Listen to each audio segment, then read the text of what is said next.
কৃষ্ণ প্ৰভু ৰাতিটোলৈ চকু দুটা মুদি লোৱা প্ৰভু। কৃষ্ণ প্ৰভু ৰাতিটোৰ কাৰণে পিলপিলিয়া ভূত, লেংঠা ভূত, দীঘল ঠেঙীয়া একো নাহিবা প্ৰভু। আজি আকৌ একেবাৰে লৰালি কাললৈহে মনত পৰিছে। হয় নেকি? বুইছ নব, আমি সৰুতে এনেকে শুইয়ে ডাঙৰ হলো আকৌ। এই সৰুতে আমাৰ আয়ে মুঠতে একুৰি ল'ৰা ছোৱালী জন্ম দিছিলে। আমি সৰুতে আয়ে এনেকে এখন নগা ধাৰি পাৰি দিয়ে লাইন আৰু মুঠতে গোটেই নগা ধাৰি ভৰ্তি।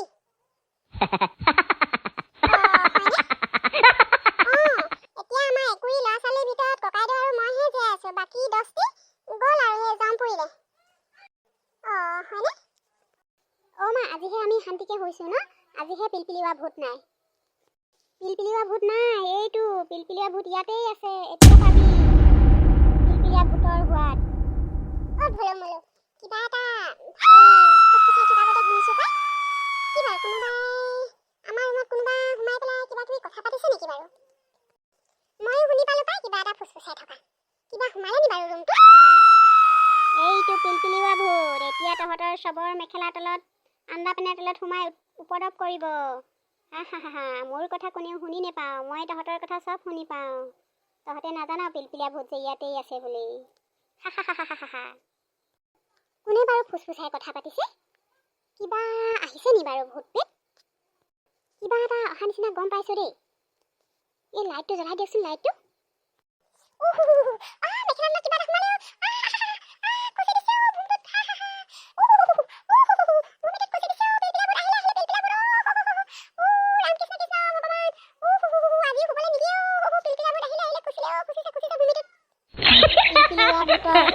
কেনেকুৱা লাগিছে?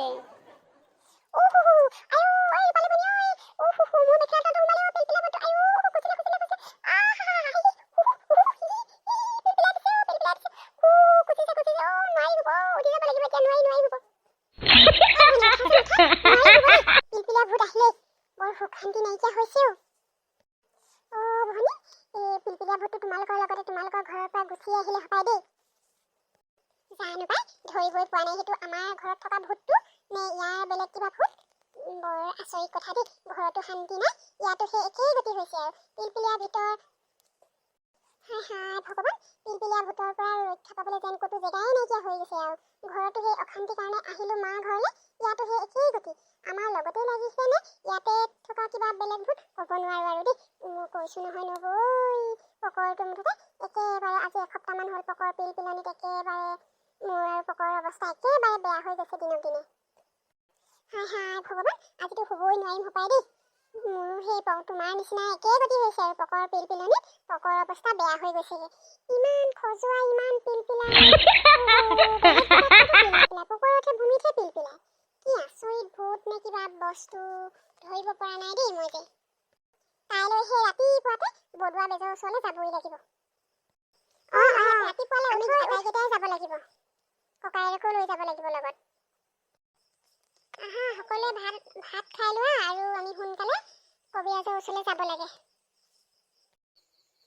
মা আৰু কিমান দূৰ আছে? মোৰ যে খোজকাঢ়ি কাঢ়ি ভাগৰ লাগি গৈছে দেই। আৰু 2 কিলোমিটাৰমান আছে, আৰু 2 কিলোমিটাৰমান খোজকাঢ়ি কাঢ়িয়ে যাব লাগিব। কলিজা, আৰু 2 কিলোমিটাৰমান কেনেকৈ খোজকাঢ়িম? ভৰিকেইটা ভাগো ভাগো হৈছে। ফেলফেলি আকৌ আৰু 2 কিলোমিটাৰমান খোজকাঢ়িলে মোৰতো ভৰিটো ভাগিয়ে থাকিব হপায়। ফেলফেলি আকৌ মোৰ যে হাগি লাগি আছে দেই। আৰু অলপ দেৰি হ'লেতো মই হাগিয়েই পাম কিজানি। সেইবোৰ বন্ধ কৰ, সেইবোৰ একেবাৰে বন্ধ কৰ। এই পিলপিলিয়া ভূত বধ কৰিবলৈ মন আছে যদি চুপচাপ আহি থাক, নহ'লে আৰু পিলপিলিয়া ভূতৰ পৰা ক'তো হাত সাৰিবই নোৱাৰি, শুবই নোৱাৰি, খাবও নোৱাৰি। ওম নমঃ শিৱায়, ওম নমঃ শিৱায়। আমি তান্ত্ৰিক বাবাৰ ওচৰ পালোহি পাই। তান্ত্ৰিক বাবা আছেনে? এয়া মই মোৰ তপস্যাত বহিছোঁ। পিছে তোমালোকনো এই তান্ত্ৰিক বাবাৰ ওচৰলৈ কিয় আহিছা? কি দৰকাৰ আছে? বাবা, আপোনাক আমাৰ এটা দৰকাৰ আছে, সেইকাৰণে আহিছোঁ আমি আপোনাৰ ওচৰলৈ। কি বা দৰকাৰ? বাবা, আমাৰ ঘৰত আকৌ এই পিলপিলিয়া ভূত নে কি জানো এটা বস্তু আমাৰ ভিতৰত সোমাই ৰাতি হোৱাৰ লগে লগে খোৱা কৰিবই নোৱাৰি, বহুত অশান্তি হৈছে, আমাৰ বহুত কষ্ট পাইছোঁ। সেইকাৰণে বোলো বাবাৰ ওচৰত বাবাই কিবা সমিধান দিয়ে নেকি সেইকাৰণে আহিছোঁ। সমিধান আছে বাৰু। কি ভূত বুলি ক'লা? পিলপিলিওৱা ভূত আকৌ বাবা। সেইটোনো আকৌ কেনেকুৱা ভূত? ফাৰ্ষ্ট শুনিছো দেই এনেকুৱা পিলপিলিওৱা ভূত নামৰ ভূত। সেইটো ভূতে কেনেকুৱা ধৰণৰ অশান্তি কৰে? সেই ভূতটোৱে আকৌ এই জাঙিয়া পেনৰ তলত সোমাই পিলপিলাই থাকে, খুচি থাকে। আকৌ এই মাইকী মানুহৰ মেখেলা তলত সোমাই পিলপিলিয়াই থাকে, খুচি থাকে। ৰাতিটো তেনেকুৱাই আৰু বৰ অশান্তি হয়, শুব নোৱাৰিয়েই। মই তপস্যা কৰি চাব লাগিব এতিয়া কি ধৰণৰ বস্তু আহিছে। ভম ভম ভম ভৱ শিৱায় ওম পোকাচ পোকাচ গিলি গিলি গো। তোমাৰ ঘৰখনত এটা ভূত বাঁহ লৈছে। ভূতটোৱে সেই ভূতটোৱে তোমালোকক অশান্তি কৰি আছে আৰু সেই ভূতটোৱে সদায় অশান্তি কৰিয়ে থাকিব। এতিয়া প্ৰথমে মোৰ ওচৰত এটা বস্তু আছে। মই সেইটো ভূতটো মোৰ ওচৰত থকা বস্তুটো মই তোমালোকক দিম। তোমালোকে ভূতটো নিশা হ'লে চাব লাগিব এইটো মতা ভূত নে মাইকী ভূত। লিংগ চেক কৰি চাব লাগিব। তাৰপাছত মোৰ ওচৰলৈ আহিবা। তাৰ পাছতে মই ফৰ্মেটটো বনাব লাগিব, ভূত ধৰোৱা ফৰ্মেটটো। তাৰপাছত মই ফৰ্মেটটো লৈ গৈ ভূতটো ধৰিম। মোৰ ছিষ্টেম আছে, বটলত মই ভৰাই লৈ আহিম। তাৰপাছতে তোমালোকৰ ঘৰখনলৈ শান্তি নামি আহিব।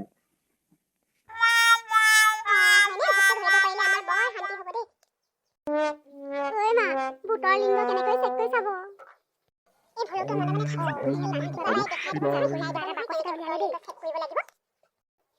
কলিজা ভূতৰ লিংগও চেক কৰিব লাগিব। ভূতৰ লিংগ চেক কৰিব লাগিব। তাৰ পাছতহে আমি ভূত ধৰিবলৈ যাম। মতা ভূত হ'লে মতা ফৰ্মেট, মাইকী ভূত হ'লে মাইকী ফৰ্মেট লৈ যাম আমি। পিলপিলিওৱা ভূত মতা মাইকী ভূতো থাকে। আচৰিত। ভূতটো ধৰিলেহে আমাৰ শান্তি হ'ব ন? যিদিনাখন তান্ত্ৰিক বাবা গৈ ভূতটো ধৰি আনিব সেইদিনাখনৰ পৰাহে আমি শান্তিত শুব পাৰিম। নাচাচোন চা, সেইটো সোণৰ বাকচ এটা ওলালে। বাবাই যাদু কৰি বাকচ এটা উলিয়ালে দেই।